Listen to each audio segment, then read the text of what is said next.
Hey guys, using Walmart to find items that are available in store is actually super easy.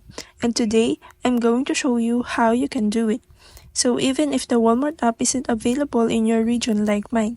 So if the Walmart app is available in your country, you can download it straight from Play Store or App Store. It works just like the website, but it's more optimized for mobile, and you'll have quicker access to store features and tracking. So first, I'm using the Walmart website instead of the app. So all you need to do is go to walmart.com and search for the item you're looking for. So for example, I'm looking for plates, so I'll just type that into the search bar. And now, once the results show up, you'll want to filter by in-store availability. Just check the box or tap the option that says in-store, and it will show you which items are available at your local Walmart store. And that's it. You'll see all the products you can actually go pick up right now.